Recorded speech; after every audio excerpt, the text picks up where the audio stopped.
But I We tell you if you don't, if we not see you, man, just stay to your right most of the time. Yeah, you're good. All right. see that So now Good evening, halfway one to and all. block with it. You have to move this thing. Oh, this a Turn, block me. turn your No, you're camera. not being blocked. Instead of It move may your look body, like move that your to you, but camera, we and see then you. we all right. Yeah, right. That says good. all right. Yes. Good evening, one and all, and welcome to Waterhouse Vibes. A Sunday show that look at ourselves, Jamaican, at home and abroad. And sometimes we touch upon the international politics, but we know all things is local. So today we're going to continue a journey we start like 1 or 2 weeks ago, where we talk about police killings in Jamaica.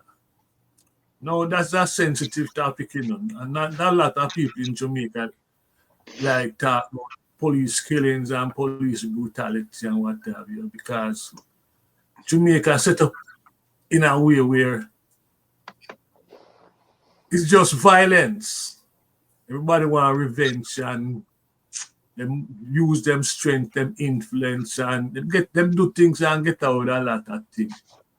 Mainly relying on the police force to carry out them dirty works amongst the youth. Today we are with us, brother Lloyd Agulair, a brother man who I know of his works for a number of years now, defending ghetto youths in Kingston and St. Andrew. That's where I know brother Lloyd that works in that area, and we have him for a specific reason, and that is to share his experience working in the trench, coming up against injustice by the state official, state officer against ordinary poor black youth in Kingston and St. Andrew, even in Jamaica, because that is where I go and we see. We see most of the death are just black youths from the ghetto, and I think Lloyd has a lot to share with us. We can learn and can share with us some of the insight he has from this work that he's doing. In addition to Brother Lloyd, I have with me Brother Patrick, John, and Las Crawford. These brothers are fighters for equal right and justice inside of Jamaica, in and outside of Jamaica. And I hope that at the end of this interaction, you, the listeners, will learn something about Jamaica and yourself. Because I, I want to say this. Those of us who born and grew and raised in Kingston and St. Andrew, we have a unique perspective when it comes to police. Because we live, this is not theory for us when it comes to Kingston and St. Andrew. As a young youth, remember how the police used to deal with the dance, rough up youth, round them up, and, that sort of thing going and get out with that. Today, I hope that with Brother Lloyd Agulair, we'll shed some light on some of the things happening in our homeland, especially how the police conduct themselves when it comes to poor black youth in Jamaica. Not just youth, but poor black people, families, wife, husband, common law, wife. You know, I hope we all learn something. Brother Lloyd, good evening. Good evening. Good evening. Brother. Oh, I'm start by asking you how you don't know. I'm good. I'm Oh, good. you want I'm glad. Jamaica treating you and what have you, because that experience around the Tivoli yard, and here I'm talking about the Tivoli committee that you set up. to try and bring justice to the people at Tivoli Garden. You know, how life are treated in Jamaica just now?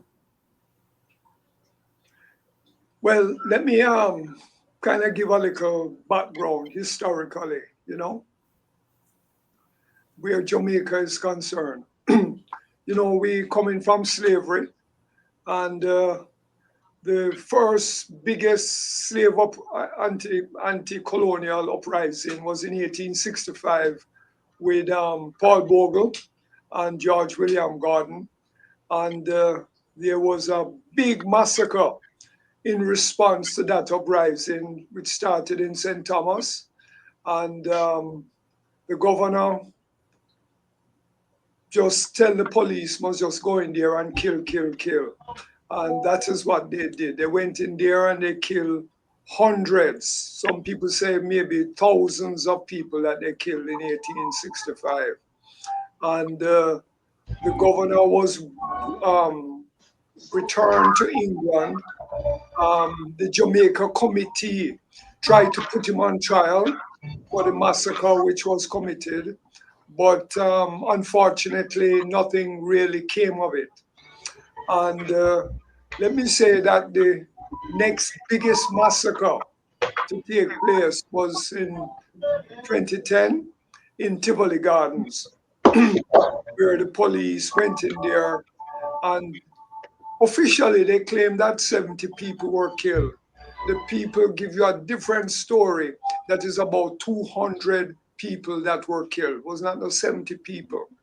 And a lot of the bodies were just dumped in the Maypen Cemetery. And, you know, the figure was much higher.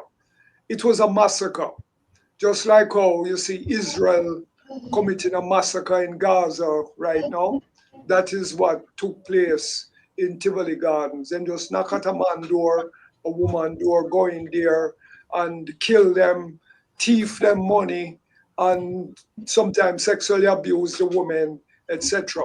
That was what happened in Tivoli Gardens in 2010. It was not an incursion, as they call it. It was a massacre. It was a planned massacre. In other words, the Prime Minister, the Minister of National Security, the head of the police and the head of the army, they got together and they planned what needed to be done. They claimed that they were going in there to arrest Christopher Dudas-Coke. But, you know, Christopher Dudas-Coke was out of there in no time, right? No time he was out of there. And they decided to teach the people a lesson. And so they did what they did. The Prime Minister himself knew what was going on because the people would call him on their phone and say, Mr. Prime Minister, this is what is going on. He did absolutely nothing, right? Dudas-Coke was able to escape and he went to a government building somewhere in St. Ann, I think it was. And, you know, eventually he came back to Kingston and they sent him to America. He's now in prison and they're claiming that he will be released in another couple of years, etc., etc. Those three people at least, the three superior commanders, the Prime Minister, the head of the army, and the head of the police should have been put on trial for the crimes that were committed, but nothing happened. We advocated for the involvement of the International Criminal Court, but Jamaica did not sign this did not sign up to the International Criminal Court, right? So the International Criminal Court would have had to intervene itself, and they didn't do it. And no other country was going to go to the International Criminal Court and say, listen, a massacre took place in Jamaica.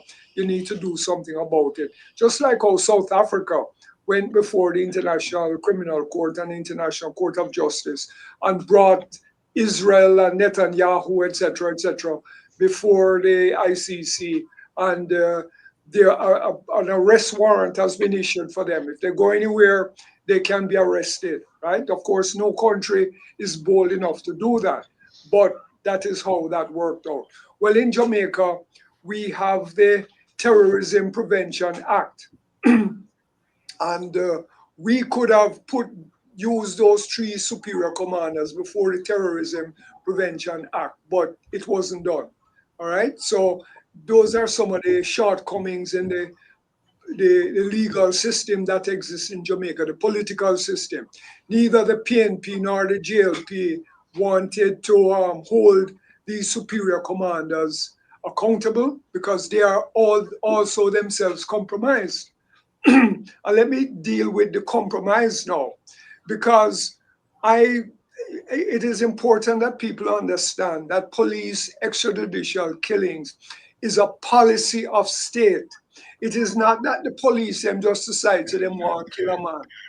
It is the state, the leaders of the government and the state who give them that permission to go there and do what they do, because that is the policy and they don't have the solution to crime, right? Some of the solution is to give the people jobs, give them education, give them health care, etc., etc. Nobody's interested in doing that in terms of solving crime. So because they are not prepared to do those things, they give them the green light to go there and kill, right? So that is their response. And we must remember now that it started from the very beginning from Bustamante, right? It started in Bustamante, was the first prime minister. And Bustamante, there was an incident in Coral Gardens, and Bustamante tell the police, right, to bring back all Rastas, dead or alive, right? So go in there and kill them, right? That is what Bustamante did. And must also, I want to get into it, but Bustamante was leaking out against Rastas from very beginning, with, from the formation of the Rastafarian movement. He was. And this continued after Bustamante all the way up to the present prime minister, that they all give a wink and a nod at police extrajudicial killings. You can go there and do it. Hugh Shearer once told the police, shoot first and ask questions later. Don't measure the distance between you and a criminal, right? And they all did that. Michael Manley set up the Suppression of Crime Act. And that is when,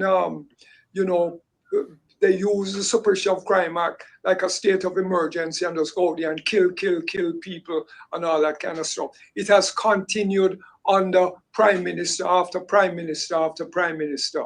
The latest situation is that the current Minister of National Security tell the police that they must, when they shoot somebody, don't call an ambulance. Don't call no ambulance. He has said that, and he has never backed off of that. The current prime minister, right, a few years ago, he was giving a public speech, and right beside him was Peter Phillips, the former Minister of National Security under the PNP government. And Holness said that governments of the past have used killings, extrajudicial killings, to fight crime. And he's saying, well, I'm not going to do it anymore, so I'm going to go it legally. Peter Phillips never stand up and say, boy, it's foolishness you're talking, because under me, I never gave that kind of green light, right? He was just totally silent. Well, nothing has changed under the present prime minister. Extrajudicial killings have continued. So he's just running up his mouth and talking and hasn't done anything. But he has admitted that extrajudicial killings has been a policy of state under government after government, and now including his government, because he hasn't done anything about it, right? So we must remember that. Plus, the other day, there was some killings between police and, fighting, so-called fighting gangs. And the message from the prime minister was, kill them or whatever, or send them to their maker, right? That's what he said, send them to their maker.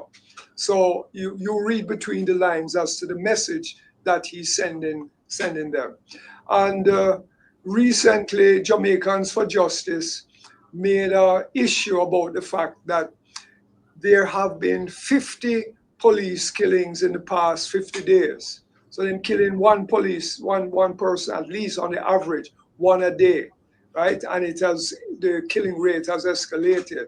And if they were to kill one per day, then it's 365 days in the year.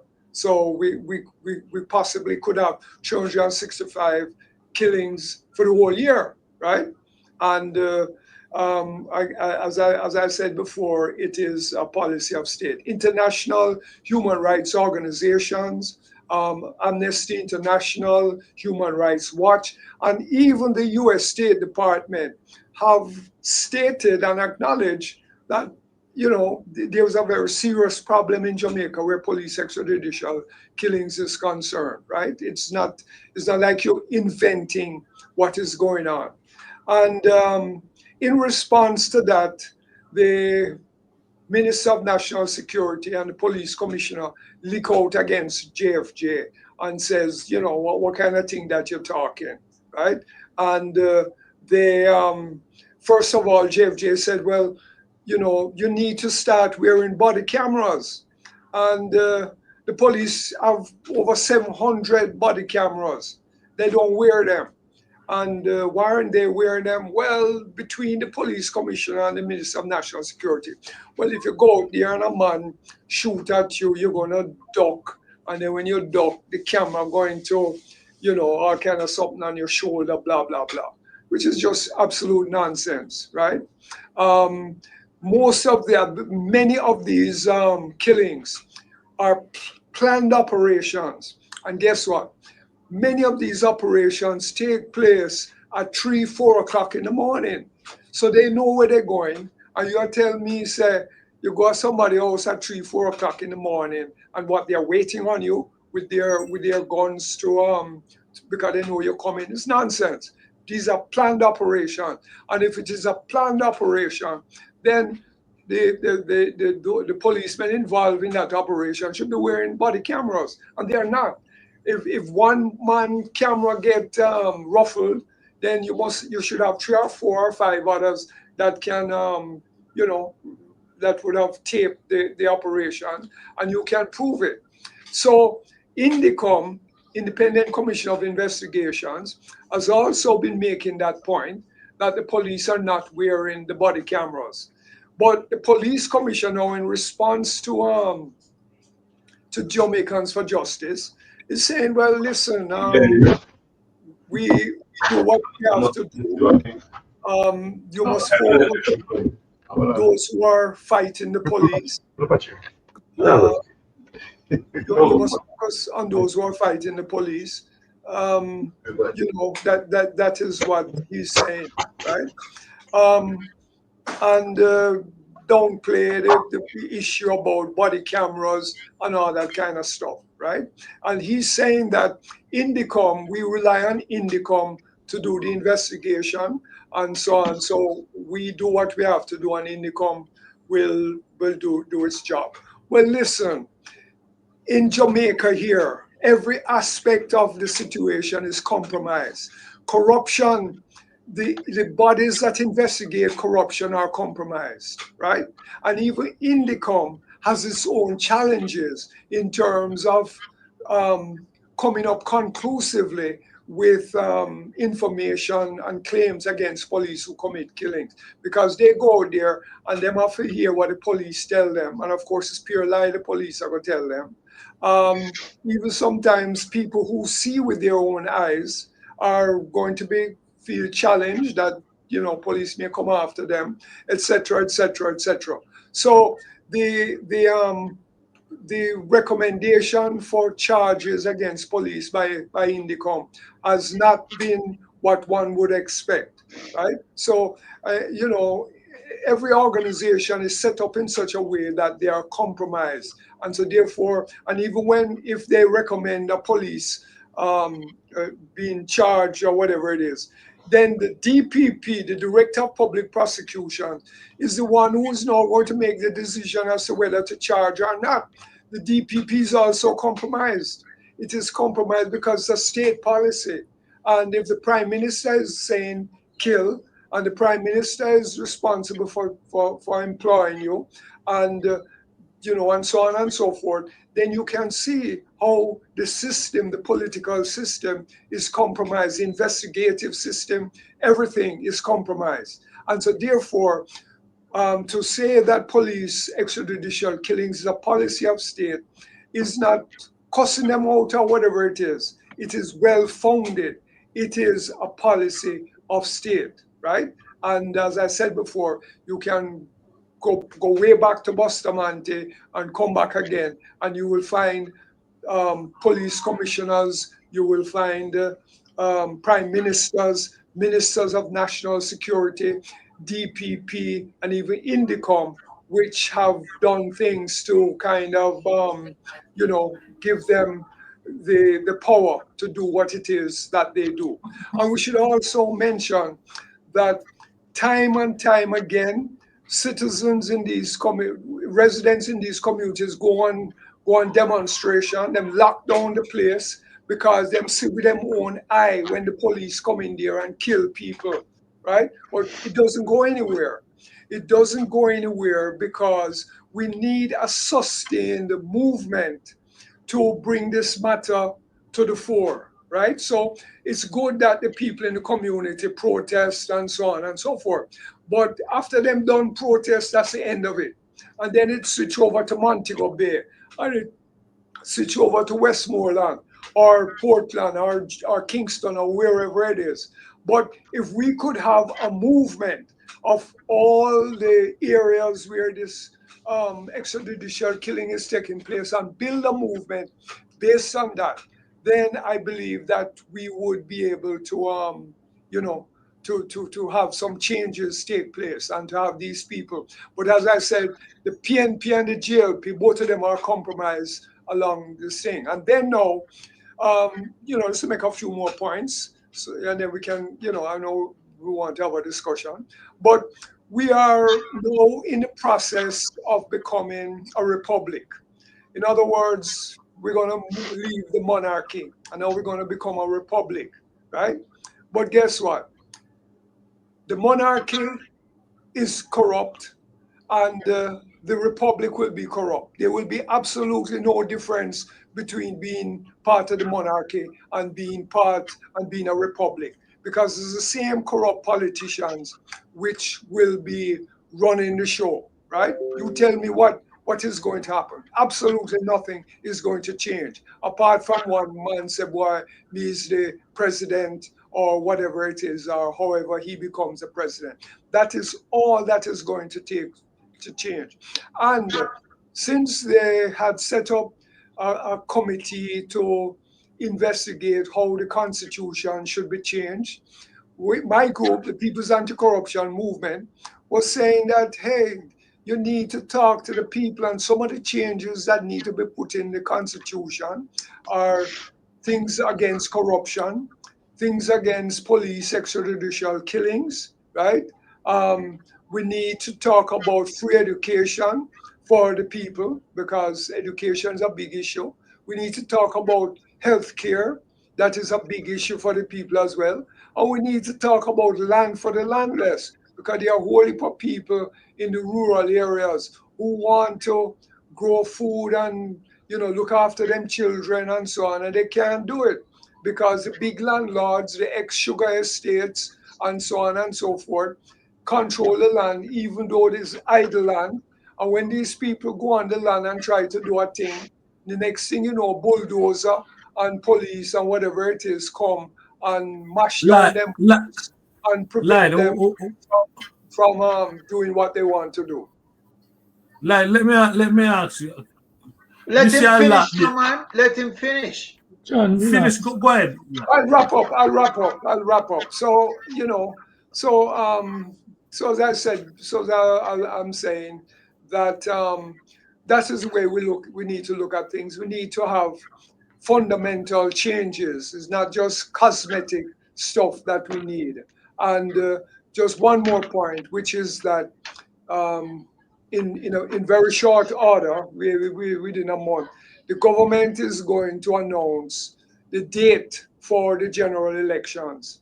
And given all of the things that we have said, No difference between PNP and JLP, no third party which comes up with an alternative.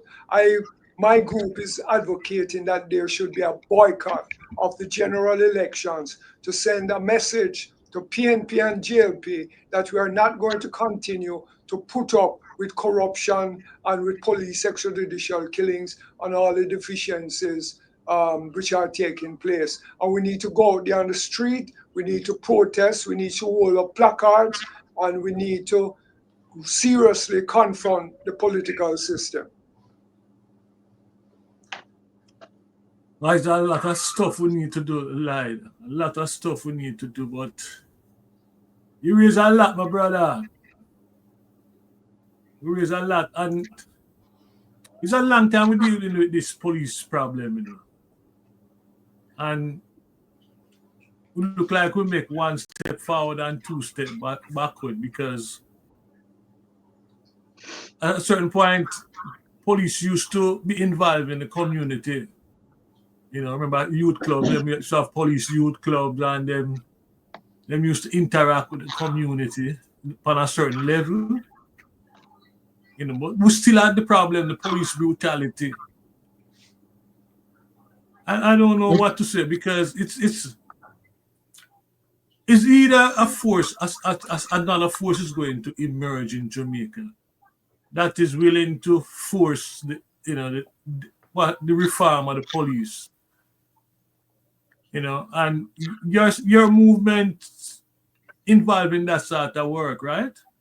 Yes. You're interacting with the police and in terms of how them policy develop and all of that. Well, let me just give a quick personal thing. A year and a half ago, we decided that we're going to go out there and hold up placards against corruption, against the government complicity with the massacre in Israel and police killings, etc.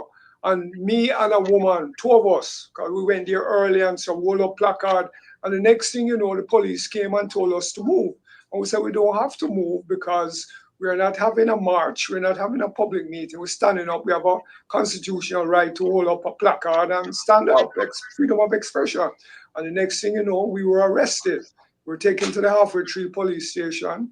It took a year before we finally went to court. And we defended ourselves and told the judge that, hey, we're not violating the Public Order Act. We have a constitutional right to stand up and hold up a placard and express ourselves.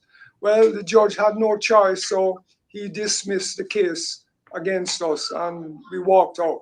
But the point I'm really trying to make with that is that we have to step up those kind of protests, and the state in turn tries to intimidate you in terms of being taking a position. It's like just recently, a woman, Dana Warren, she had a little thing on social media after the police killed a Don from the area in Kingston who had a relationship with the police, and they had a protest in Spanish Town. And because she put out a social media protest saying, one of the lockdowns, Spanish Town, they arrested her. What did they arrest her for? Malicious communication. Can you imagine that? So you don't have freedom of speech in this country. The police, whenever they choose, they can say, I don't like what you say, and then lock you up. So, but the issue is that Mikey, just a point, Mikey. We have a guest, a new guest on the program. Could you introduce the guest and we can go on? Yes. Let me welcome Sister Maxine and Brother Randy from out of Miami. Welcome both of you, man. We have a special guest today, Brother Lloyd Agulair, and what we're doing is we're looking at the topic of police brutality in Jamaica. So that is the trend and direction we're going. Okay, so hope you join. Yeah, like what I was saying to you is that the absence of citizen activism, not many citizens like yourself out on the road that confront. That allowed a lot of the police them to get away with them stuff over the years. Wouldn't you agree? Yes, absolutely. I mean, used to be, well, Jamaicans for Justice and Families Against State Terrorism used to, in the past, focus on police killings, but these organizations have backed off, fast collapse. And Jamaicans for Justice, well, recently they are now challenging the police. But, one of the problems, in Jamaica is that just like in what's happening in America now, where Trump comes in and Trump says no more USAID support to what's happening in these countries. A lot of organizations here who would be involved in human rights activism get money from USAID. And when they get money from USAID, they know that they have to watch what they say and what they do, right? I'll just give you a little example. The other day, a year or so ago, everybody This knows man sharp like a razor. Trevor Monroe was at a public meeting and the US ambassador was there. And it looked like them had a private conversation. It wasn't public yet. And Trevor said, boy, the government corrupt. And the ambassador said, how dare you call Holness corrupt? And then, the next day, you know what I'm saying? You get money from USAID, you're not getting any more money because we're not getting value for money from you. And they cut off completely all the money that was sent to Trevor Monroe's group. And the same thing happened all the while. When they're getting money from the USAID, from the American Embassy, from the European Union, etc., these people tell them what they can say and what they can't say and what they must do and what they mustn't do. They are compromised. And Donald Trump is making that very clear that they are compromised. John, you laugh and clap your hands. You want to say why? Yeah, because I find that Lloyd is touching the buttons of reality that Jamaica is faced with. But I have a question. In the absence of national protest, because you are absolutely right, in order for something like this to come under significant scrutiny, much more come under significant change, it has to be a national protest by the grassroots, by the Rasta, by the youth, by the urban poor, who will be on the street in such numbers that it's impossible for the police to come and brutalize or lock up 2 or 3 people. The circumstance for that does not currently exist in Jamaica. It will come back. The second thing you are right about is that blood to both the PNP and the JLP. None of them have done anything different in regard to this problem, which is going back, you list out some of the cases where I remember as a youth, them all carry, when you go to jail, them cut off your locks. Absolutely. The question I have for you is, what are some of the things that the society need to set up to bring an end? 4 or 5 things that you, having worked so long and so hard in this space, what are some of the things that the community and the society can set up to address this significant problem? Well, you're asking a very good question, and it's not an easy question to answer. But let me just say that my group is called the People's Anti-Corruption Movement. And corruption encompasses a lot of things that I mentioned and talked about, right? And we have a 10-point program. I listed some of them already. corruption and landlessness, education, healthcare, ending police killings, taking care of taxing the rich, and so on and so forth, right? We are not a party that is capable of entering any elections like the general elections that is going to be coming up. We are in a position where we have to do basic public education. And one of the things that we have tried to do is to have public meetings, right?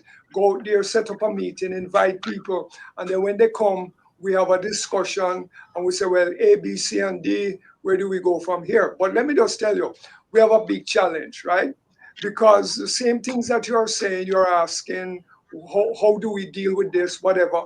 If I want to raise a few dollars in order to go and rent a place, it's very, very hard to get $20,000 to go rent a place at the University of the West Indies or to go rent it at some other place in order to have a public meeting and so on. So I am hoping that based upon the discussion that we're having here, and I know I'm not sure, where each of you are and who you are connected with, but if we can start to develop a relationship where we can get political support, we can get material support, etc. I think we can work together. We can begin to educate the people.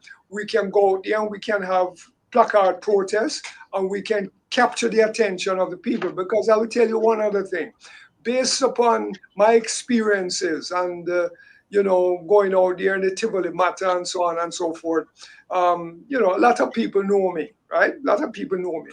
I'm going to tell you, when we go out upon the street, the man in the street, man at the taxi, them just love hail me up. And them call me the poor people defender, etc., etc., etc. So it is not that the working class people, the oppressed people, don't understand the contradictions of the system and not willing to go there and do what is necessary. It's that we, the more middle class, educated, whatever people, just don't have what it takes to go there and organize them and educate them and bring them together. If we were to make a decision that that is what we are going to do to bring about the things that you just mentioned, I believe that you would see radical changes taking place in Jamaica. But people like us need to become more focused, more committed, and we have to make personal sacrifices in order to bring about the changes that are necessary. I'll say one more personal thing. A couple years ago, the UIC, the United Independent Congress, led by Joseph Patterson, had a protest downtown, right, against forced vaccination. I was one of those who was out there supporting that protest. And they arrested Joseph Patterson because them saying don't have no permit to organize this march on the street. The people marched to the Central Police Station and were shouting out that them not have no liberty and this and that and that. A policeman, right, called Steve McGregor, who is now a candidate for the PNP in the next general elections, came out there and tell the people must move on. And the people peacefully moved on and we start to walk away. And guess what? By the time we across, I don't remember if it was Orange Street or whatever, he and another policeman was walking beside him, take out him pepper spray gun and pepper sprayed the people who were peacefully walking away. I was one of them who was in the back because I was there with my camera as a journalist doing my thing. And, and I was pepper sprayed. And I have wanted to bring a lawsuit against the state for what I suffered out there on that day. But guess what? Me not no money, and me not no lawyer for, fine tune the claim for me so that we can take the matter to court. Because now that Mr. McGregor will be a candidate in the next general elections, I believe that it would be so important to to take him to court right now and expose him to the people that he will be trying to win their votes. So, that's just another little personal anecdote. But we, the people, like ourselves, need to become more focused and more organized and decide that we are going to challenge the system no matter what. We have to challenge it, even if we have to make personal sacrifices. Sam Sharp said that he would rather die on the gallows than continue to live as a slave. Paul Bogle and George William Gordon, they were sacrificed. And I believe that I'm saying that we have to go, we have to sacrifice ourselves, but we have to decide that we are not going to back down from these oppressors in terms of demanding that serious political change take place. So you said Steve McGregor. You have evidence of what you just said about Mr. Of course, I have him on McGregor? videotape. I have video. Okay. I myself drafted a claim, but when I took it to the Supreme Court, them said, "Boy, some little details," and I would, I can argue the case before the court. I drafted up what the issues are, but some little fine tune where you have to go register the document or whatever. I didn't get any help, but. Okay. He resigned shortly after, and he will now be the candidate for the PNP in the upcoming general elections. He was the senior commander, senior commander of the operations right there. Yeah, he was there, and he even went on radio. I will just tell you another little anecdote. I was in the market afterwards, after my eyes, the pain in my eyes Pepper and spray, stuff. yeah. The pepper spray pain. I was in the market buying a little food to go home, and I hear a woman say, "Lloyd, them a talk about you on the radio." So I walked up and listened. It was McGregor on the radio with one of the radio station. I said, "Boy, we was looking for Lloyd, but we couldn't find him." Oh, So, man. in other words, if he could have did find me, he would have locked me up. That is what he was saying. Well, that is assault. That is assault, right? Of course it is. Of course. Okay. And I want Last. the statute of limitations has not expired. So any help that I can get, I am going to take the matter to the court. And I would love to have the matter to the court before the elections start, so we can expose Mr. McGregor. Yeah, I know I'd love to. I know one gentleman involved in that line of working. A brother named Mr. Rattigan. You probably want to reach out to Mr. Rattigan. Okay. Last, you have any question for Brother Lloyd? You must, I know. Yes, I would ask. The part of the problem in Jamaica right now when it comes to the extrajudicial activities of the police is that both the government and the police is pushing a narrative that Jamaica is facing an unprecedented level of crime, an extraordinary level of crime, and that extraordinary measures have to be taken to fight crime. I'm sure you saw the response of the Commissioner of Police to the JFJ criticism, where that was basically his narrative, that we need extraordinary measures and accountability, and wearing body cameras is not giving us the leverage to use extraordinary tactics to fight crime. This kind of narrative is finding some ground, is finding a lot of ground amongst the population in Jamaica at this time. How do you counter that? Well, I wouldn't say it's finding a lot of ground. It is, because I told you before, when you go up on the street, the people them know, so we have a corrupt police. They know that we have a violent police. I don't believe that anything the commissioner says or anybody else says is going to change that opinion.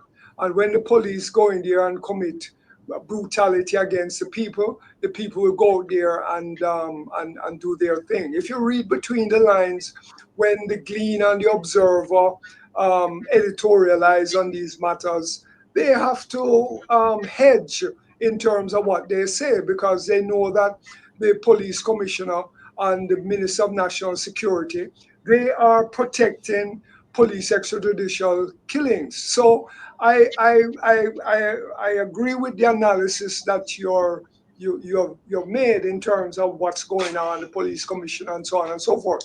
But I believe that there is a very potent element out there amongst the people who are not fooled at all by what the police commissioner says or the Minister of National Security, because they see it with their own eyes. And if they have to do what they have to do, they will do it. It's just like they don't have the kind of organization and leadership to go out there and take advantage of that situation and take it forward. So I believe that the answer rests on us, the people, that we have to decide that regardless, we are prepared to make personal sacrifices to stand up to the system and to organize the people. That would be my response. The next question for me is that, Nita, if I may, all right, go ahead, Randolph. say one thing. And I think you hit on a valid point when you mentioned about community policing and the police building back a relationship with the community in which they're policing. And I think that's one of the things that are lacking in policing today, right? I mean, the face of poverty is the same all over the world. And when you live in these poverty-stricken areas, it produces crime. And we can't negate the fact that there are bad actors in these communities, which the police have to combat. They've been paid for. And I say this passionately because I am a product of those communities, right? Born in Hannatown, raised in Brooklyn, New York. And I've seen the struggle of police and these communities at its height, okay?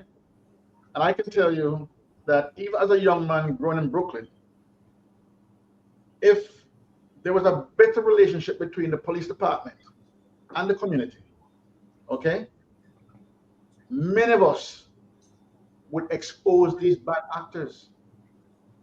The sad thing is that based upon your address, because the policemen know what is in those areas, they treat everyone the same because they don't know anyone. Many police officers that are policing communities are not from those communities, and they don't understand the problems in those communities. But nonetheless, they want to make sure that they make it home to their families. Okay? We all know that policemen control a situation through intimidation, which is what they do. So when we as citizens now become a bit overzealous in our interaction with the police, of course you make them afraid. Okay, and they're going to react accordingly because again, they use intimidation to control a situation. That is the way they're trained, right? So I believe if you have better police community relations where the police of that area knows people in that area and have a relationship with the community, I think it stands for better policing. Because I can tell you, even as a young man growing in Brooklyn, okay, I was afraid of my own community. And in so doing, I had to develop a persona that goes against everything that I believe in. Because now I have to protect my family in those communities and earn my respect. And in order to do that now, I have to become something that I'm not really. It's not part of it. But yet, yes, because these bad actors are there, And we know they're there. And the police also knows they're there. Right? And so they treat everyone the same. But the reality is, in some of these poverty-stricken areas, there are decent citizens, law-abiding citizens, okay, that would love to see this crime being combated and brought to order and justice. But because of the lack of communication between the police department and the citizens of those communities, that relationship is not there. Right? Well, yeah. sorry. Go ahead, Nita. Yeah, but you must remember, a policy is a policy, right? You must remember that in the United States, right? 99.9% of the police departments are controlled by white superior officers, and 99.9% of them are racist. Okay, so even if things are peaceful sometimes, when they need to use racism against Black people, use the police in a racist way, they will do it because that is the tool that they use. And the same thing in Jamaica, which is that you have a high poverty rate, and you have a lot of young people who never graduate from school. The unemployment rate amongst the young is very high, much higher than other age groups, etc. And so yes, sometimes the criminals are within that age group, etc. They're not employed, and so on and so forth. And even within the community, sometimes people are aware of the orientation of these people, right? But the point is that how do you solve it? And you solve it by making sure that the young people them have education. You solve it by making sure that they have a job and you take care of them socially, etc. The state is not doing that. And because the state knows that it is not doing that, then the solution is to use police brutality to solve the problem and to contain the problem, etc. So, it would be good to have community policing, but I don't think you will ever have community policing because politically at the very top, the state, the government knows that it is not spending enough. It knows that the social statistics don't change. And so therefore, there is only one solution, which is police brutality. And, and it keeps reproducing itself over and over and over. So we have to deal with this in a very strong political way in order to solve the problem. Gotcha. I want to make a point though. You mentioned the social constraints, right? The lack of education and opportunities in communities. This is something that has been going on now for decades. Okay? But here it is. Okay, my mother came to this country with a 3rd grade education. Okay? We are all from Hanaton, which carries a certain stigma. My mother came to the United States. She died as a doctor of theology. Okay? The difference is we have lost our moral high ground in Jamaica from what I've seen so far. In that, the principalities that many of those people were raised with is gone. Okay? The youth after they have no respect for their elders. So that decline in our society, who do you attribute that to? The police or the people? That's from a number of sources, and one of the main sources is from the society itself, which you have to blame the government and the people in power, because especially in those communities, what you notice is that the law is aggressive against the people in the lower communities, right? And the people who are in the upper class societies and in government and in politics and in power generally in the country, the law is not as aggressive with these people. So in those kind of situations, you're gonna find a moral decline, because what the youths and the people in the lower class is gonna be seeing is the double standard. Why are you expecting us to live with this at this moral level, and you're not expecting another section of people to live with the same moral values? If you Correct. notice, when it comes to gun smuggling, drug smuggling, all kind of illegal activities in Jamaica, where the police and the state concentrate them investigations and whatever else, it is always in the ghetto communities. Where are the people with the leverage to to smuggle and to get weapons and drugs onto a ship? Where do those people come from? You think it is Oh, easy for a poor youth in Greenwich Town to get 50,000 pounds of ganja on a container to pass, or on some suitcases or whatever to pass through the airport, right? Well, But you're making a very just excellent gentlemen, point. just Let me just quickly add to lie, that, right? When lie. guns are found at the what just 1 minute, when guns are found at the harbor, right? They never allow the people who the guns come to go and pick it up. The police go there and pick up the guns. And so we never know who was sending the guns and who the and who the guns were going to, right? We never know. Are they protecting somebody? Why they do it that way? That is a very important question. And let me just remind you one thing, right? In the 80s, right, when Siaga was a big man in politics, I forget his name now, but he was convicted of drug smuggling in the United States. And he went before a commission of inquiry of Congress. And he said that Siaga was facilitating drugs transshipment through Jamaica, and that Siaga had accumulated millions of dollars in the Cayman Islands, right? And Siaga, of course, cussed out, but he never took it anywhere, right? And he exposed Siaga, and then Siaga gave a piece of land. Again, I can't remember the name of the land, to a man from Israel. And that man from Israel came here and had this big farm, right? And was doing it. But guess what?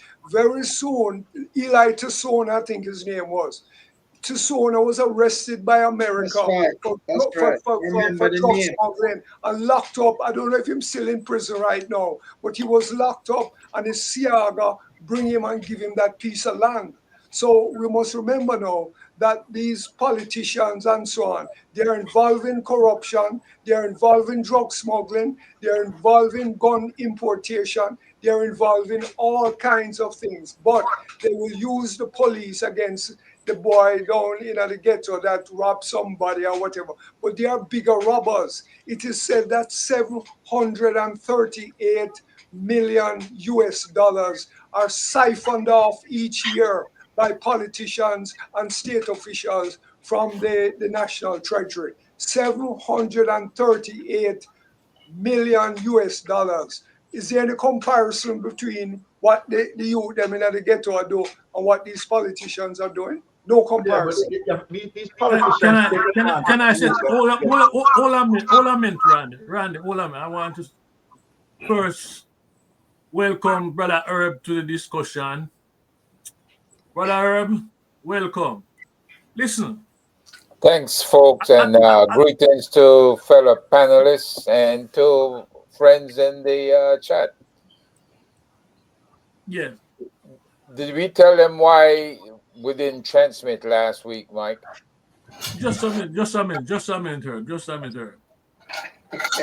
We haven't heard from Patrick as yet, and you know we also need to hear from Maxine. I know we have Herb, but before I do that, I want to say this.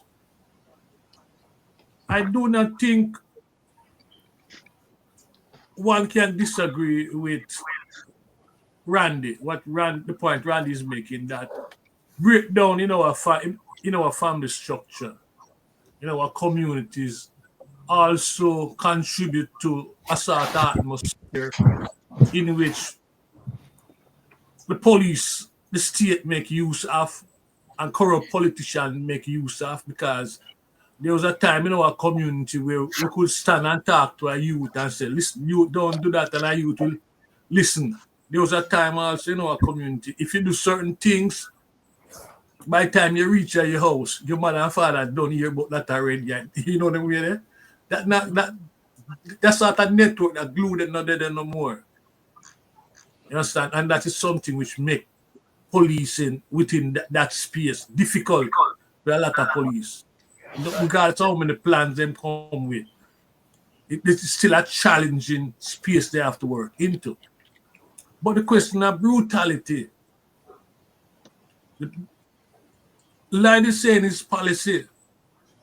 Lloyd is saying his policy, and I tend to join Lloyd because, Mark, when the commissioner of police have come out and deny that there is a death squad within the police force, as we say, Jamaican people say, if I not saw something, then near saw, you know. It's surprising when the police have come out and said, it shouldn't surprise me, because prior to that, there was a policeman named Chucky Brown from when at Clarendon. I think he must serve time now in prison to be part. He was part of this death squad in Clarendon where kill out a whole man over at Clarendon. So the killing, the police killing, and the police corruption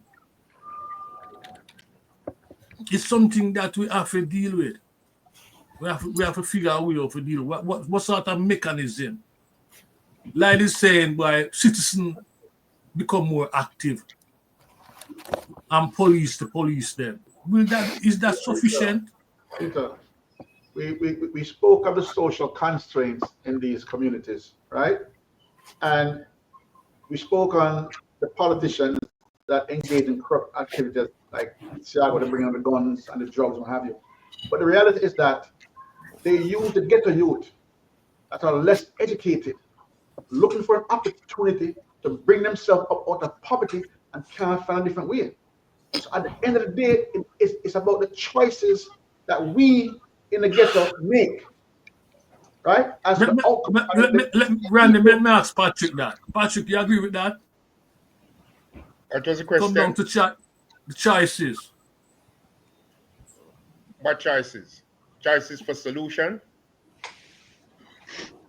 Answer. Randy, your answer to answer.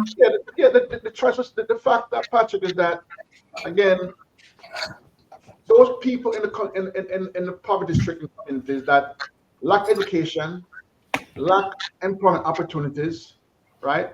Lack adequate living facilities, okay, and are looking for a way out. Not everyone is going to turn to crime as an alternative to get out of that situation. You understand me? There are those people that have moral values that will not bring themselves to that level. But there are those who will, because it seems like a much faster road to come out of it. And these are the people that are constantly exploited by the politicians because they know they can, right? They're not very well educated and are willing to take the chances that most of us civilized people that knows that there are consequences to our actions will not do. Yeah, so then I get your point now. But let's understand something. The topic that we're looking at is one that is not new. There's nothing that has been said here today that any of us is hearing for the first time. Right? These are things which we have been hearing for decades. Right? And I said decades because, you know, all of this goes back to, we can call it, goes back to post-independence. Right? Lloyd started off real well in terms of explaining that in order to develop a perspective on this thing, one has to get into the historical factors, right?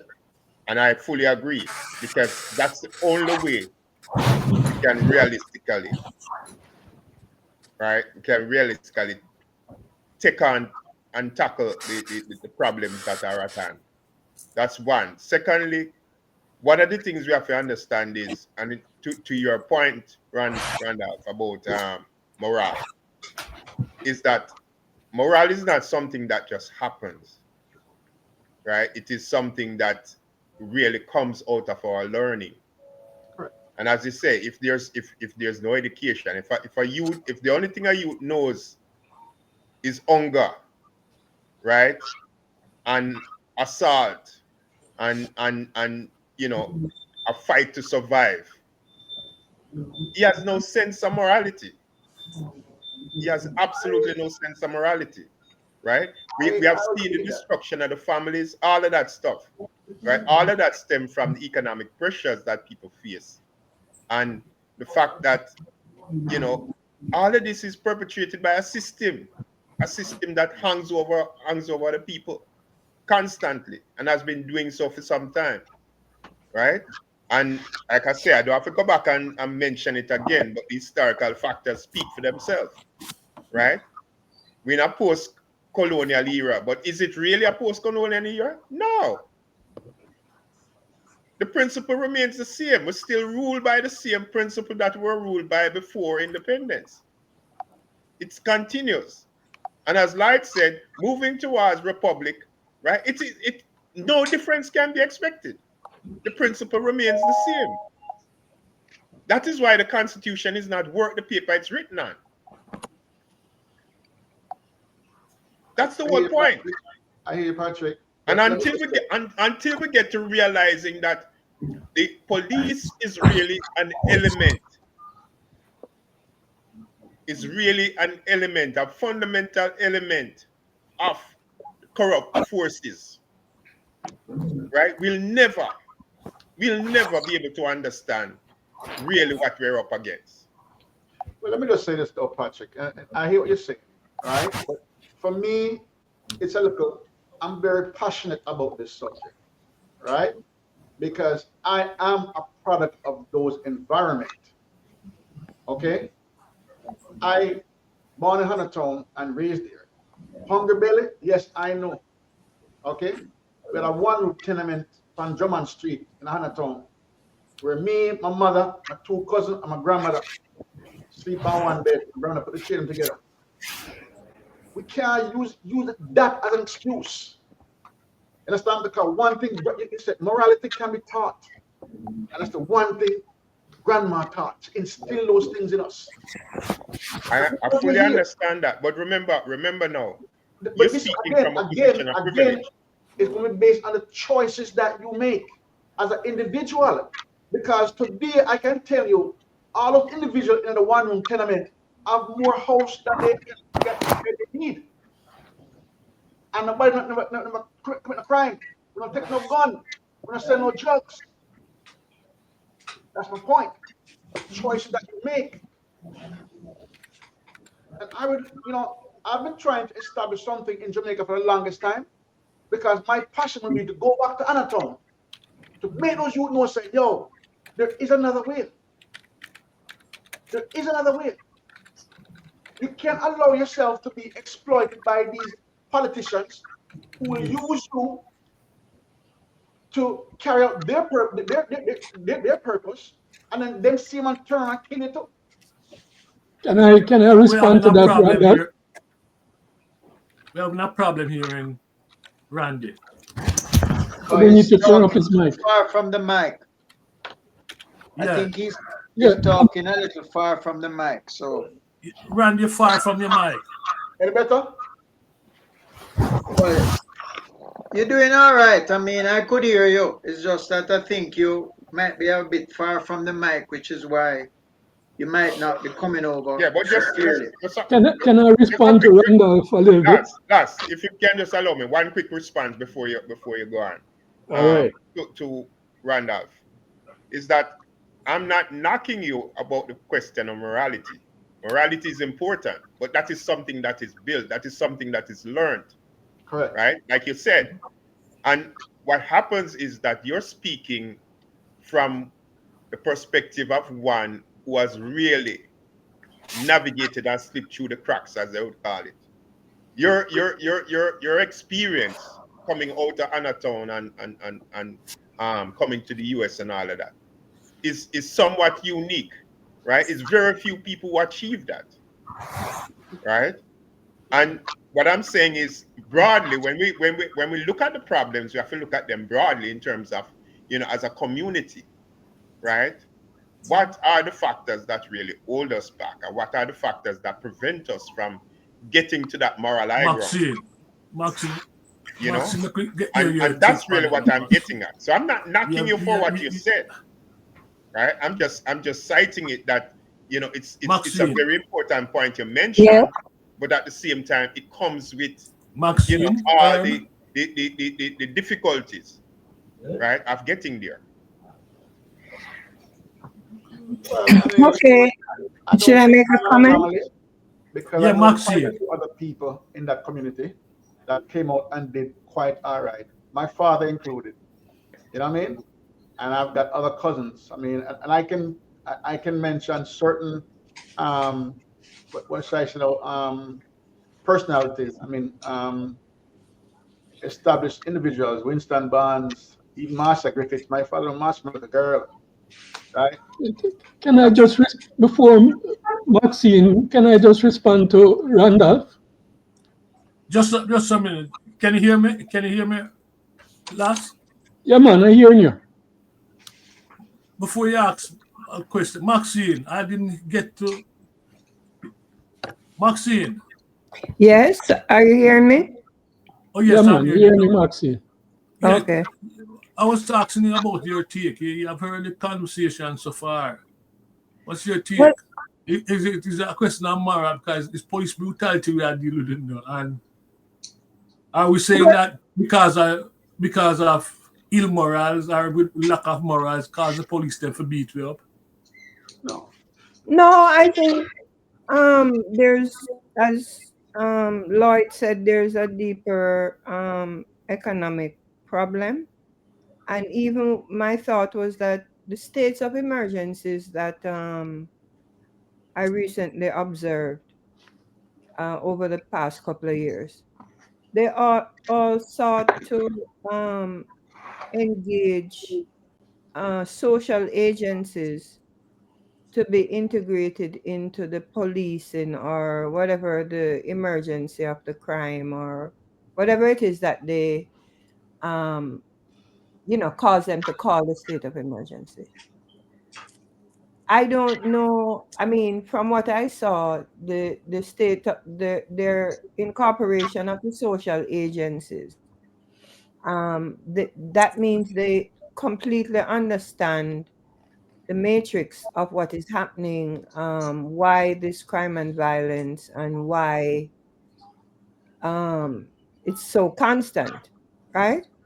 So I haven't really heard any.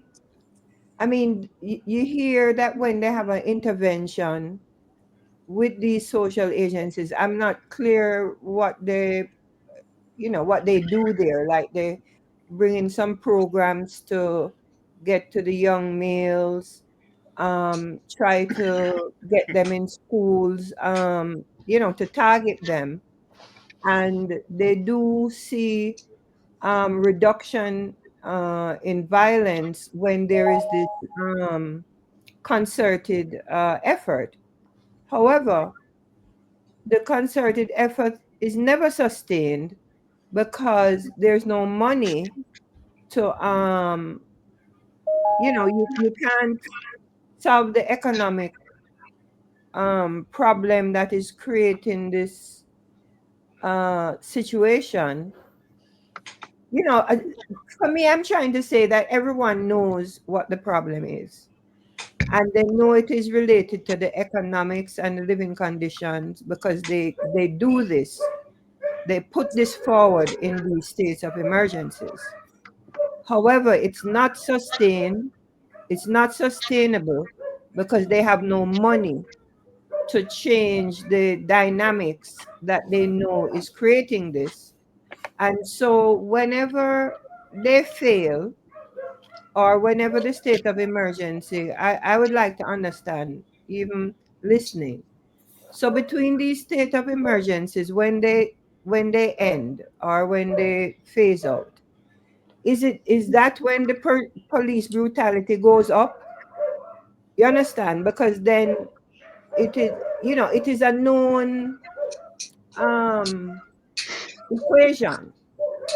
You understand? So when we are going to uh go against the police brutality and have a position on the police brutality, are we doing it, with the data that shows why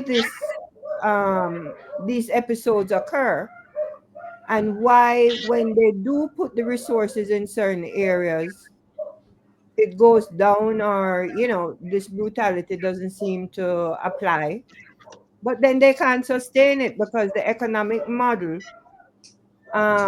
whether it's loans coming from USAID, it is just a plaster of and what do you call it, immovable reality, where, like Lloyd said, the kids are not educated.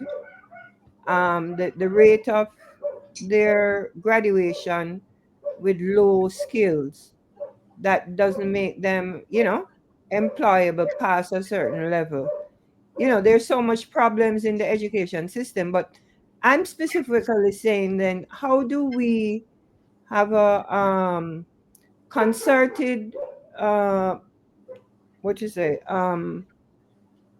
pushback against the police brutality when we know that they know, you understand, and that they make these attempts at management, then they fail and the brutality comes back. So the Let me question, just just share, let me just make a lie quick before point. lie All right. before you interject. So the question then you should be asking Maxine is, are we asking the police to do too much? No, it's not the. Yeah, well, the police That's are, something, and Lloyd, you can answer that also. Are we asking the meaning that police the to do police the are part expectations? the police are part of a social control management Yeah, system. but I'm asking, could it be that we're asking the police to do too much? Who is the we that are asking? John Public, The the because John public that you're the talking John about public that 30. knows the John public that Mikey, knows. can I respond? Just say something. No, make lie. Go Okay, ahead, go lie. ahead. Make lie. I'm Yeah, I think listening. both Maxine and Mikey are making very important points, here. But let me just try and see if I could respond to the points that you're raising. One of the People's Anti-Corruption Movement points is that we need free education, okay? And in the 70s, under Michael Manley, there was free education. When Siaga came to power, Siaga said, we can't afford it.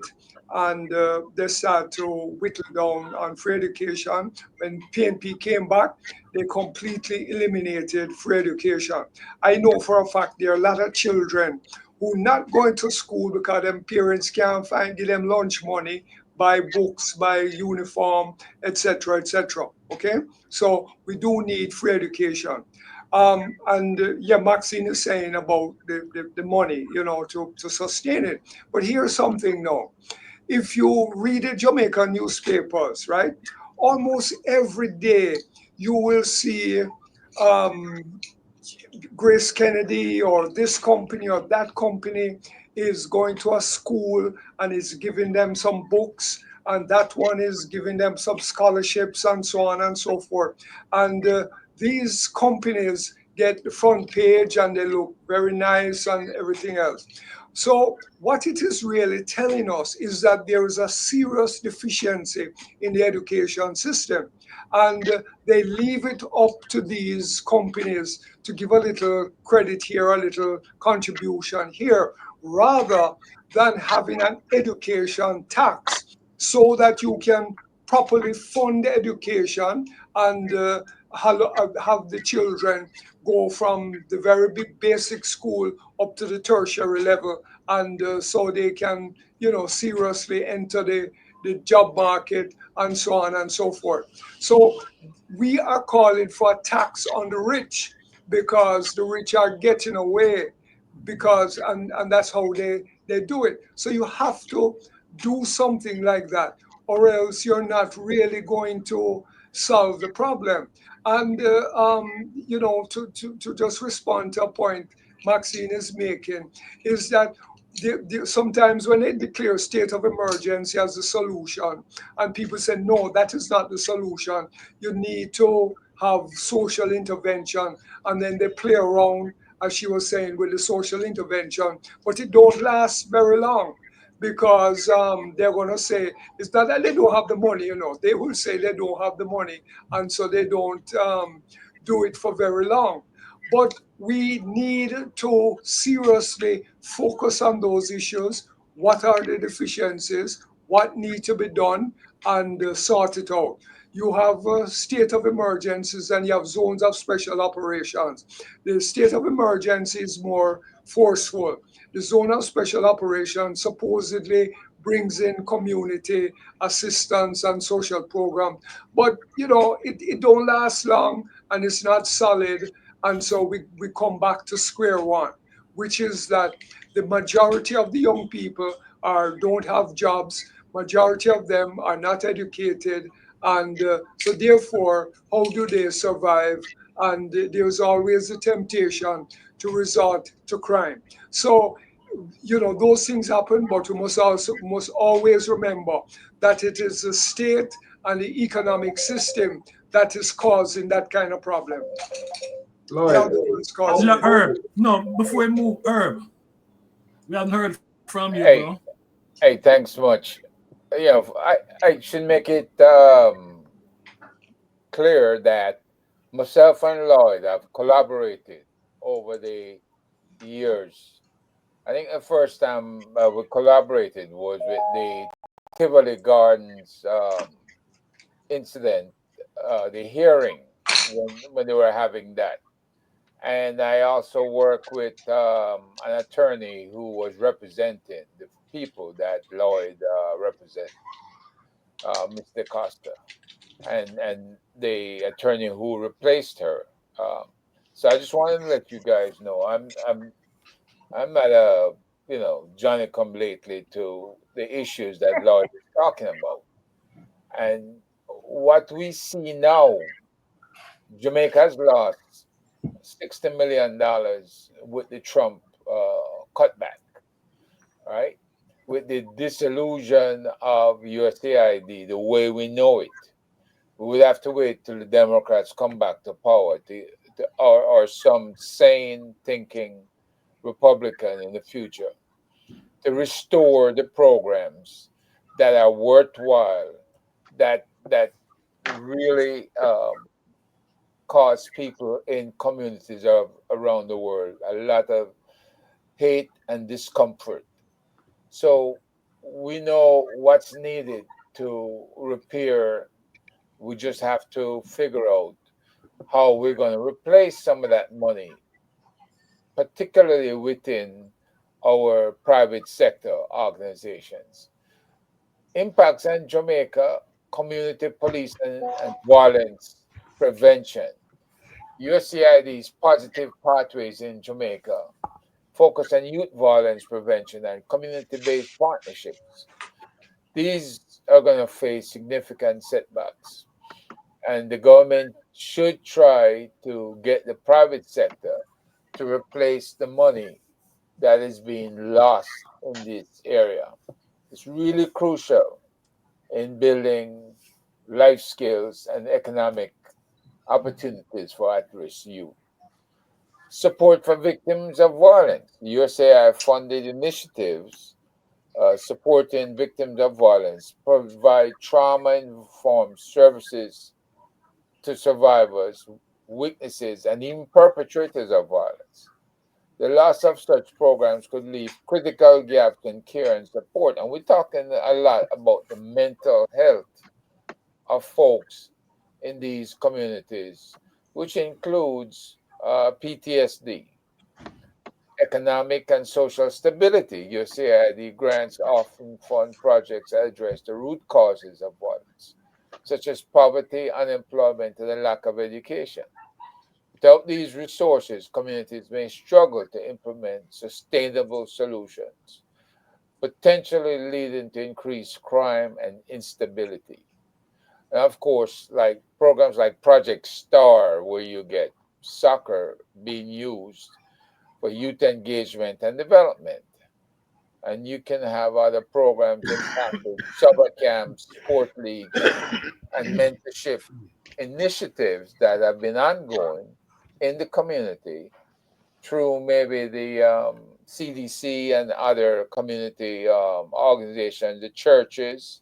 I know the project Minister Mured has up in Grantspan, and other projects that now exposing young people because of a lack of funding that they would not want to keep running the programs because they just don't have the money to run it. So Can I just interject here? And I disagree with most of what was just said. we have lost funding, and we have to get people to dip into their pockets and be kind to your communities if you live overseas, especially.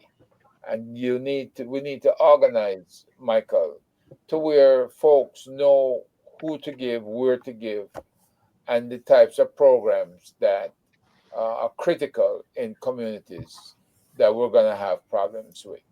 Yeah, people talk about, we talk a lot and we talk a lot. Well, hell, here's your chance to develop that liaison with your communities in Jamaica. Inform us as to what's needed, and then let's talk about those things specifically. Lastly, I would just say that accountability is the most significant issue impacting the Jamaica constabulary force. I remember when the good commissioner came on board, he told the police on camera, do what you need to do and I'll back you. Well, those weren't very encouraging words for citizens, because the encouraging words would have been, men and women of JCF, I want you to de-escalate every situation that you come into. No matter how bad it is, if we're using swarm techniques where we outnumber a perpetrator, there's no need to rain down shots on top of this person. De-escalate, talk them down, have them drop their weapons, have them give up, do whatever is needed to save that life. Because shooting folks, especially in these situations where we have seen on camera, the police have the person outnumbered, outgunned, the person gives up, they tell him to kneel down, we hear a gunshot go off, and there's no explanation as to what happened. No officer is arrested. So, Lloyd, you're gonna have to find a way to get the that unit that's responsible to be plussed up. In other words, put more people there so they can do more aggressive investigations as to police misconduct. There's a lack of transparency because there's no cameras, and I know Jamaicans for Justice has called for cameras, right? This erosion of accountability is very bad at this time. Increased distrust, it's just causing exacerbation within the various communities, and things can go downhill fast. So I think the police commissioner is going to have to um, re-emphasize to his people to de-escalate. De-escalate. That's the key word. Can Public. Can I say something, Mikey? Go ahead, bro. Yeah, I wanted to respond to Randolph on the issue that Morales. the morality in the communities. I agree with you 100% that the people in the ghettos need to bear some responsibility for what take place in the ghettos, not just in the ghettos, right across the country. And I agree with you that a lot of people who come from the ghetto don't mean it doesn't mean that you're criminals or you have to be criminals. Correct. In fact, the majority of people in the ghettos are not criminals. Correct. The problem is that with the kind of policing that has been encouraged over the years, as Lloyd, I believe, would agree, has been the kind of policing that tells us or tells everybody that it's not just a few criminals in the communities that you talk about, Randolph, but that everybody in the communities are criminals. That's the kind of policing that we have been used to. When the police goes into the downtown communities, it goes down with the expectations that everybody that them see that live in that area is a criminal. And they're going to treat everybody like a criminal. And they can, because everybody is a criminal, them can shoot and kill anybody. And that's exactly what is taking place. And that is the kind of policing that is being promoted in the police force and with the Jamaica Defense Force. It's promoted by the police themselves. It's promoted, it is encouraged by the government. And with this government in particular, it's been a number of years that this government has been struggling to bring crime under control, and they have not been successful. And they are pushing a narrative that they are doing something by killing as many people as they can. The reality is that for the decades that this kind of policing has taken place, crime has not reduced. Look at from 1974, from the Suppression of Crimes Act that Lloyd mentioned, to today. In 1974, when the Suppression of Crime Act was introduced, the amount of killings was around 195 people a year. And if you look at where killing is going, murder rate in Jamaica is going, it has never gone down from 1974, right? You might have a little dip here and a dip there as the thing, but it's pointing upward all this while. But these people, they don't learn, or they don't care about the lives lost. They want the short-term thing to say, yes, we bring down the murder rate from 1,000 to 999. They love that kind of media kind of publicity. We moved it. We moved it from 1,000 to 999, and the previous government could not move it from 1,000 to 999. They love that kind of publicity, right? And so they will encourage the kind of policing to come into the communities, kill some people, and then the people who are desperate for a solution to the crime problem in Jamaica, they hope will feel some kind of reassurance that they're doing something, right? And with the election coming forward now, that is exactly what they are doing. They go out, they kill as much youth as they can with the hope that the people who go and vote in the upcoming election can say at least they were doing something to bring down crime. And they're not bringing down crime. They're killing the youth, but the crime rate not going down. The problem that the police force in Jamaica face is corruption, accountability, and how them use force. Them Lack use of of force. accountability. Huh?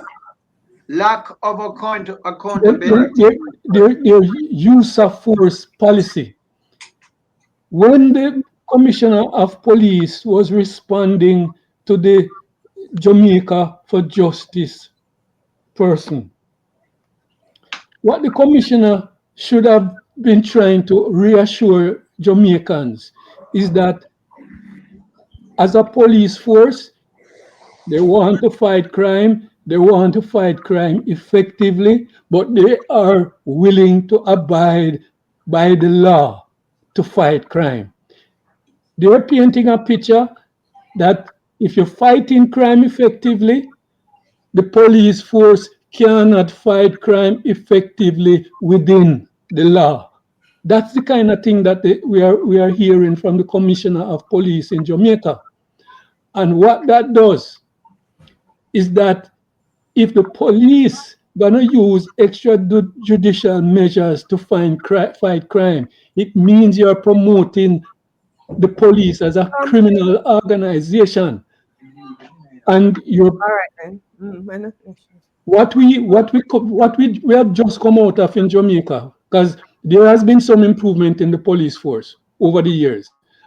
We don't want to get back to that where there is a wall behind which the police can operate, go out and kill people for politicians, kill people for business people who have been wronged, kill people for gangs, get involved in lotto scamming, get involved in every kind of things. But because there is no accountability, we as citizens can hold them to account.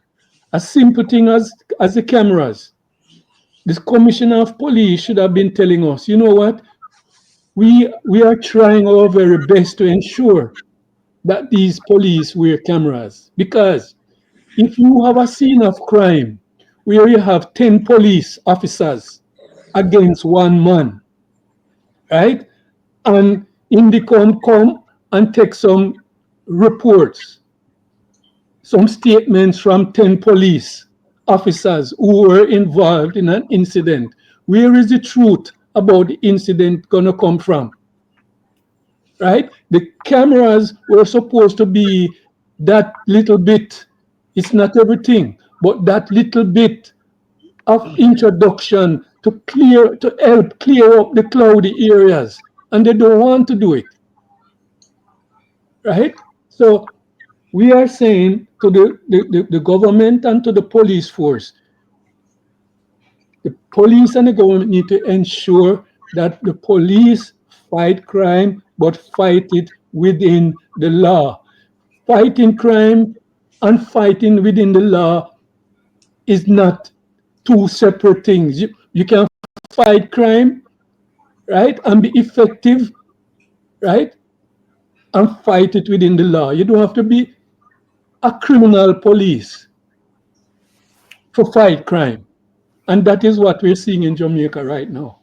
Let me just say a few quick things, right? Lloyd, before you start, Lloyd, I want to address what you Lloyd. Lloyd. Yeah. Let me go before, because I'm going to say something and I want to hear you respond to it. Okay. We all agree that the police brutality is a serious problem in Jamaica. Okay, there's a number of reasons for that. We condemn the police and all them do them stuff. But I think in addition to the things that the police need to do, fight crime and all of that, I think we should not downplay the condition of work that the policeman engaged in. A lot of policemen right now, the condition of work, they tell you from time to time. I do not think they even have a contract right now. The condition in which policemen work is a serious problem. And those frustration and anxiety, no doubt, impact the way that they conduct them investigation and them work and them come out and take it out on ordinary people. You know, police been complaining for a long, long while about their working conditions, and any issue around police brutality has to deal with that. Don't you think? Don't you think, Yeah. Lloyd? Well, Peter, listen. Peter, Teachers can I address something complain real about quick? hold on. Teachers complain about their salary. Police complain about their salary.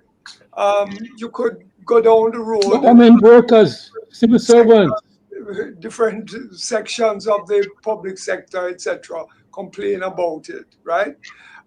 So everybody try to resolve the problem their way, how best. The police have power, so the police stop you on the road because you didn't put on your traffic signal, you're driving, and him say, well, all right, give me your money and everything cool, and you can go on. And you give him $10,000 and you can go. So the police is out there trying to hustle. That is the way they do it, right? And let's remember now that the politicians just recently, a year or so ago, got a 300% salary increase. 300% salary increase from the prime minister right now. They take care of themselves first and foremost. And we must also remember that we talk about crime in the ghetto and the inner cities, but we never talk about the crime that is being committed by the politicians and the public officials. 738 million US dollars are siphoned off each year by these officials, right? Including 6 or 7 government members are now being investigated for illicit enrichment. The prime minister himself is under the scrutiny of illicit enrichment. And what does he do? He goes to court and he files a lawsuit against the Integrity Commission. You know how long that is going to take to resolve? When after the election gone and years before that is resolved. The former Minister of Education, Royal Reid, he had to resign and he was accused of stealing money from Caribbean Maritime University and so on and so forth. He took the matter to court 2019 and now it's 2025. How many more years before his situation will resolve? But you go into the ghetto now and hear say a man rob a man and the police will come in there and beat you up and shoot you and all that kind of thing. That is the way that is resolved. So what is also important is that okay, so there are gangs in the community, but guess what? You can have a resolution of why it is that you have gangs fighting gangs. And how do you do it? You get the people them to sit down and talk about it. Why should one set of man just drive into a community and shoot it up? And what gain do they get from it? So I believe that if you had community self-government, you would be able to the people in the community would be able to bring the factions and the gangs together, sit them around a table and say, well, all right, what is the problem? What is going on? You don't have that coming from the government. So the government is not going to sit anybody down. They only have one solution. You send in the police, you find who the gang members are, and you shoot them and you kill them. It's just like what's happening in Haiti right now, right? The people are fighting against a corrupt government, but United States and Canada and Europe and everything else, they don't want a resolution. They come in there and they send their soldiers and so on, and them decide, say, we're going to fight these so-called gangs, rather than getting them to come together and sit down and have a solution. And why aren't they doing it? Because they want to have a corrupt government in power. They want to have a corrupt government so that they can manipulate that corrupt government. Well, we have to look at it from our perspective. We have a corrupt government system, and we cannot disassociate the corruption and the government and the violence and all the things that are going on in the inner cities. They are connected. And so therefore, whenever we try to talk about solution, we can't separate them and just believe that, well, the police is going to be able to go in there and solve the problem. They cannot do it because the police are directed by the government, by the state officials, by a police, for example, a police commissioner, the present one. Do you think that he would have been appointed if he was known to be somebody who was opposed to extrajudicial killings? He would never get that appointment, right? So therefore, he has to be part of the system, and we have to recognize that. So we have to begin to focus on the inner corruption that exists in the police hierarchy, in the political hierarchy, and the economic system, that those who make billions and billions of dollars, they walk away tax-free, they don't pay no money, and all they do is give the politicians a few $1 million to have their elections, and they know that they're not going to be taxed, they're not going to be scrutinized, etc., etc. And we are now facing another election, and I'm sure that these multi-billion-dollar companies, the banks and insurance companies and all that stuff, they know how to solve the problem, which is to give everybody $1 million and they do their thing. And when they get elected, they will protect them. So it's a very fundamental, deep, fundamental issue that we have to look at. The I have a problem is question. multifaceted, Lloyd. I have a question about the knowledge that the police or the system thereof, they know all of the violence producers in these communities, and ever so often they put out a notice that they want John, Tom, Dick, Harry to come in to the station to, I don't know to discuss what, but it seems to me that they know who exactly, as you say, in terms of the police brutality.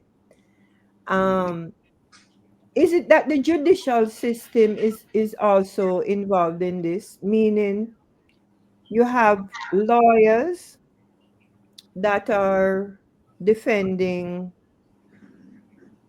anybody that does anything, murder, anything, they can get a lawyer to defend them. And if you, the police, don't have your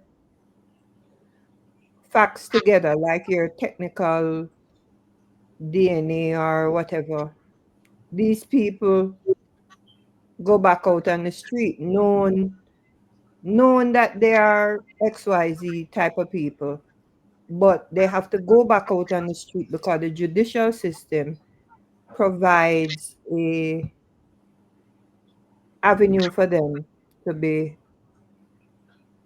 on bail or whatever. And while they're on bail, they are doing, same thing that they're doing. I'm just asking another, you know, issue of how the judicial system plays into this, and why the police would think that, listen, better we just get rid of this guy, because if we arrest him and put him in the judicial system, he's a problem. Can I say something about that, Maxine? Please. The police complain about that a lot of times, but the reality is, a lot of times it is through sloppy police work that a lot of these criminals get back on the streets. Because when a lot of these cases is brought up before the courts, the nature of the police work, the case that they present, a lot of times, just the level of investigation that they have put into some of these cases just can't hold up before a judge to say this is enough reason for not grant this man bail. Also, a lot of times, a lot of these police officers don't even show up in court. 5, 6, 7 times a case call up, and these police officers don't show up in court. Plus, the fact that a lot of these police have been used to this kind of policing where them don't want to go to court, them see it as waste of time because turn up in a court and answer questions when them know them don't have some of the answers to give to a judge. So them prefer kill somebody. You understand? But the major thing is that these police officers, as Lloyd point out most for a good while, is that it's not just like what Mikey says. You have some police frustrated with them working conditions and going out and killing people. These are policemen who have been told. They have been told by the JCF, they have been told by the politicians that we don't want you to go out there and waste time and think you're saving bullet and think you're saving us money by carrying people before the courts, right? Send them home. It's coming straight from the top. The commissioner said, the politician them say it, the Ministry of National Security has said it. So it is a directive that them carrying out. It's not no frustrated policeman who because him pay no enough. Him go kill a man because him pay not enough. It's not like that. It is some police who understand him job and in fulfilling requirements of him job as in supervisor, in commissioner, in Minister of National Security, and in Prime Minister. Tell him. So when you go out there, Is it interesting to Folks, compare the police brutality to the brutality that these people, the group of people that are targeted, the level of brutality that they enforce against each other. you'll always find that, Maxine, the police are not criminals. No, I'm not talking about. I'm just looking at a picture. I'm not saying yes, this is so. No, nobody has said yes or no, but that I'm is saying what a lot of Jamaicans are saying. no, this is what I'm saying. We need to talk about statistical data. I'm not giving the police any free hand to say they are doing what they're doing. But just as Randolph points out, the communities also need to be conscious of themselves, of what small little decisions that they're making, domestically, is also contributing. So I'm just saying that as we go out against the police brutality and the reasons for it, that we ought to be armed with data to empower communities to understand their contribution. You understand? Yeah. See, you're actually We making need like community Randall's point self-government. another way. Community That's really what you're self-government. doing. That's what we need. You might not Community use the word self-government. virality, but you're still making the same point that Randolph was making. No, But I'm I don't making think the point that is that the real issue. That's no, not the I'm real not issue. saying it's a real issue, but it is the reason I'm saying it, because I went to a violence prevention seminar, and I was shocked to understand where most of the violence, most of the gunshot wounds, most of the stabbings that goes into the hospital, where they are generated from.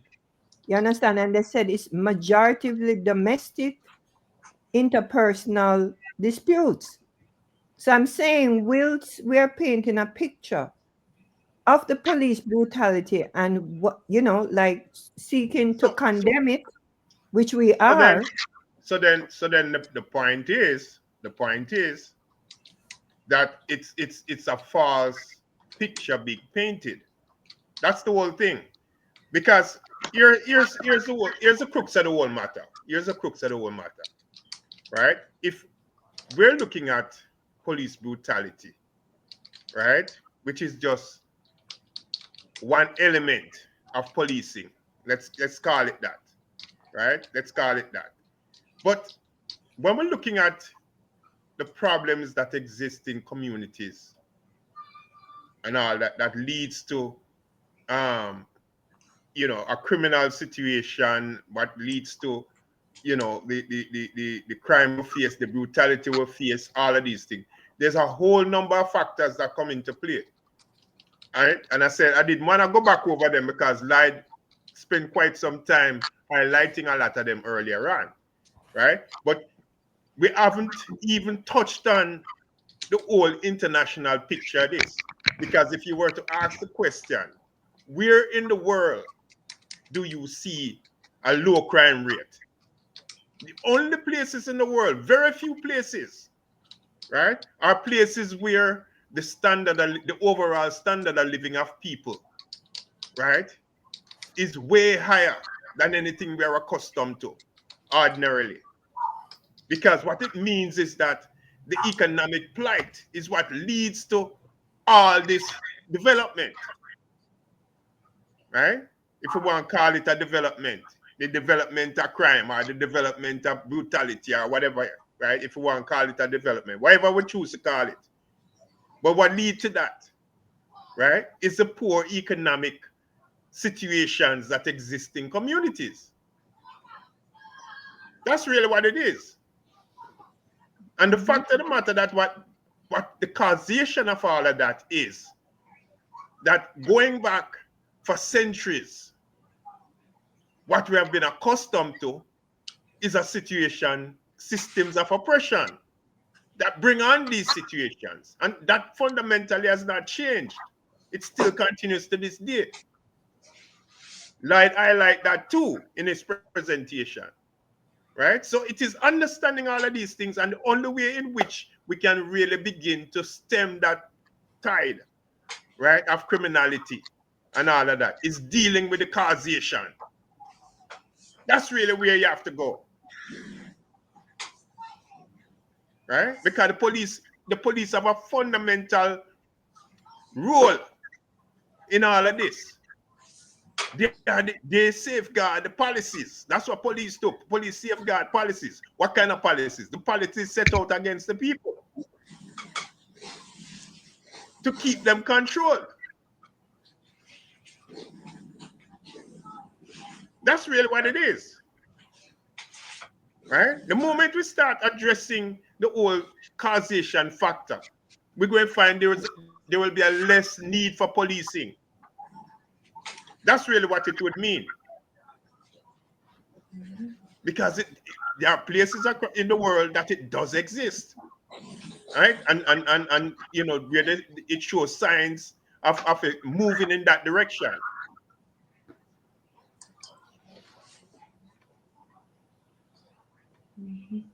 Well, folks, one of the points. Hold on, Herb. Herb, we have to cut it now because we're up against the hour. I'm just gonna say somebody made an important comment in the chat. Go ahead. Janet Mundy is saying governments give the police a list of names of people who are known troublemakers for them to be taken out. So if this is known in the community, Lloyd, if somebody comes to you and says there's a list out here, let's say a young police officer who just got on the force and don't like the taste in the mouth of killing, they come to you and they say, hey, I've seen a list of people who are designated troublemakers and they need a force to take them out. Or you're aware, who do you go to?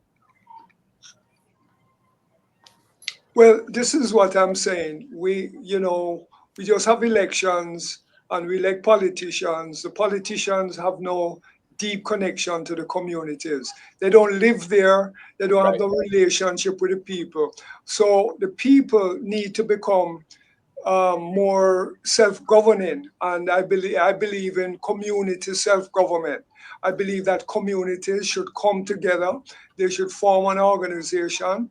They should be able to have community meetings. They should be able to discuss what's going on in the community, and they should be able to come up with the solutions to the problem. And if the politicians really respect the community, they will provide the resources and have a dialogue with them. And they will be in a position to bring gangs together and sit down and discuss it. But we don't have that at all, at all, at all. We only have one solution: sending the police, go and kill the people, and so on. And that is not a solution because it doesn't address the social issues. So I believe in community self-government, not just voting for politicians who are absent from the communities. The only time they see them in the community is when election time come, and then go out and then give out a little $1,000 here and $1,000 there. We So, need so Lloyd, are you community saying self-government. are you saying there's nobody you could go to say there's a hit list out and you need to investigate this particular superintendent in this area about a hit list and Yeah, identify?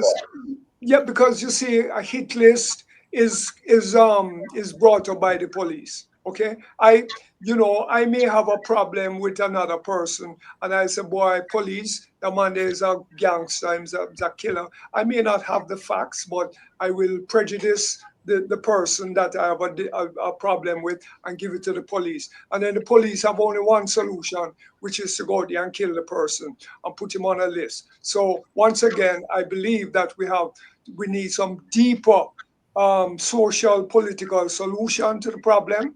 And I'm throwing this out there: community self-government. We need the people to be able to sit down and discuss their problems, discuss their social needs. The only time the people get a message to the government is when them lock down the place, block the road, and so on and so forth. And even while that might be good, there is no continuation after you done block the road and the police come on, the politicians come and say, yeah, man, we're going to take care of it, and so on, and they never come back again. So we need to impress upon the people that they need to have a formal, permanent organization within the community that can address these issues and be able to deal with the political system. If we don't do that, we're going to just keep repeating over and over and over what has been going on and what we're talking about here today. Brother Lloyd, I want to thank you for this wonderful discussion. And we talk about police brutality, but the bottom line from where I sit is respect for individual rights, human rights. That is at the core, the center of what we talk about. All we're asking the police officer, them, regardless of how you feel, your girlfriend might not see you tonight and what have you. When you come check us on us. Respect our rights. Every Jamaican is asking the Jamaican police to respect our rights. That's what it is about. And when we start to the police and do that, then you're going to see some change in Jamaica. Yeah, you're but going the to see point some that change in Lloyd is Jamaica. making, on that note, the point that Lloyd is making, that wishful thinking can't bring that around. No. 200 years of brutality cannot be ended purely on the basis of the police suddenly realizing that they have a conscience. What bring that around is people control. I don't care what word you want to use: community self-government, community control, community council, whatever it is. It's only when the people bring accountability to the police that you're going to get respect from the police. I agree with him 100%. So my recommendation out of all of this is, until we have the people community, we need to have a people's manifesto that embrace some of the points that we have been talking about. Why do the police not wear webcam? because they know what they're about. It's like the insurance company come to me and say, put a thing in your car that when you go over 30, it going to register. You think I'm going to put that in my car if I drive over 30 all the while? No. So any of these small or big recommendations, I would say we need to look at it in terms of how do we carry the people from where we are now to the idea of something that give more power to the people. And my recommendation, back to the old thing, is People's Manifesto. Lloyd, what do you think about that? Yes, we are in agreement. We may use different terms, but definitely, I'm in agreement with that. We need community self-government, and it's possible. It is possible if we begin to talk about that, ending corruption, getting the community to talk. We have Trenchtown, Jonestown, Tivoli Gardens, all of these people, and these people know each other very well. They are able to get together and set up what a about little thing what about and deal with the Waterhouse? issues. Huh? What about Waterhouse, Lloyd? What You about name them. Waterhouse? You name them. They're all over, and the people know each other very well. We need to encourage them to begin to set up their own organizations to run their communities and be able to have a serious conversation with the politicians and say, listen, you're not contributing anything at all. This is what we need. You find that in Jamaica, anytime you need road, you have to block the road there. Anytime anything going on, you have to block it until you can have a intelligent discussion with the powers that be. So I'm not dismissing that at all. It's necessary, but the people need to now begin to set up some organizational structure so that they can discuss and they can decide how do we go forward. How about you? Don't you How have about the CDCs in each community that can be set up on the SDC? Don't you have how the about churches that can organize within their community development?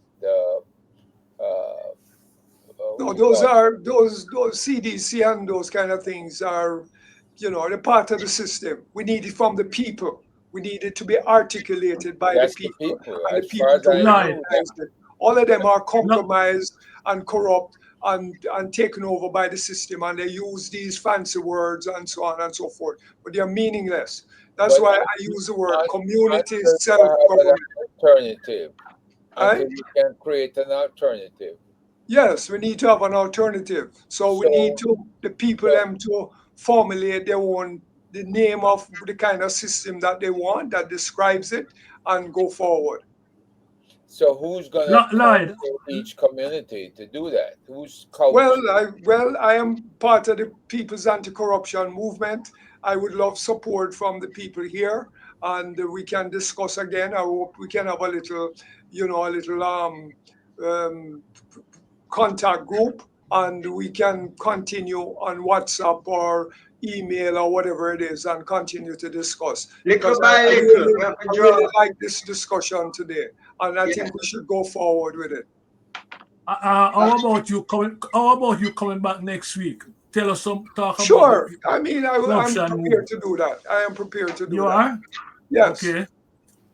Come back So you with can. a plan, Lloyd. A plan that says, here's what my group discussed, Absolutely. and here's how we want to implement this. As a matter of fact, I'm in the process of writing something now, and I would love to get all your email addresses and so on and so forth. So if we could form a little WhatsApp group for the time being and then communicate, I think it would be helpful in going forward. Lloyd. Yeah, what I think, Lloyd, what Mike is saying, and I agree, is come back next week. We're talking on the same topic. Can we end Instead of the talking program about and problems, discuss we're talking about some of the solutions. Right. And we can brainstorm around the solution. Even if Okay, it's not happening now, but we have to have a concept, and you bring that concept to bear and we discuss it. I'm absolutely in agreement with that. No problem. Yeah. No problem. So until next week, I wish each one of you a wonderful week ahead. The weather getting warm, so enjoy it until next Sunday. And remember to like and subscribe. It's all about Waterhouse Vibes. Again, Brother Lloyd, Maxine, Randy, Lass, Herb, Patrick, and John. Be good, guys. Thank you. Thank you very much. And your brethren,